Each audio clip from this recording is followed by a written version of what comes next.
Hello అండి. ఇది Monday continuation vlog. డీమార్ట్‌లోకొచ్చి సరుకులన్నీ వెతికేసరికి నాకు కొన్ని సరుకులు దొరకలేదు. నేను సరేలే అనేసి పిల్లలకి టిఫిన్ బాక్సులు లేకుండే. అంటే ఉండే కానీ అవి కొంచెం బ్యాగ్‌లల్లా కొంచెం పడతలేవని జెప్పిండారు. నేను దానికే ఒక 2 టిఫిన్ బాక్సులు తీసుకున్నాను. ఇంకా కొన్ని కిచెన్ ఐటెమ్స్ కావాల్సుండే నాకి. ఇగ అవి దొరకలేదు. సరే అనేసి పిల్లలకి కొన్ని స్నాక్సు, నా కిచెన్ ఐటెమ్స్ తీసుకొనొచ్చిండాను. వచ్చి ఇవన్నీ తీసి అయన్నీ సరుకులు అంటే నేను ఫస్ట్ కౌంట్ చేసుకుంటాను.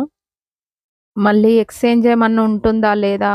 ఎట్లంటే మనం బిల్లింగ్ జేసిన తర్వాత కొన్ని అంటే కొన్ని మిస్ అయిపోతా ఉంటాయి. లేదంటే లీకేజ్ గిట్లుంటే మనకి ఎక్స్‌చేంజ్ చేసుకునే వీలుంటుంది. అది సాయంత్రం వరకే ఉంటుంది. అందుకే చెక్ జేస్తా ఉన్నాను. ఎందుకంటే ఆడ చెక్ జేసేకి ఉండదు. అంత కస్టమర్స్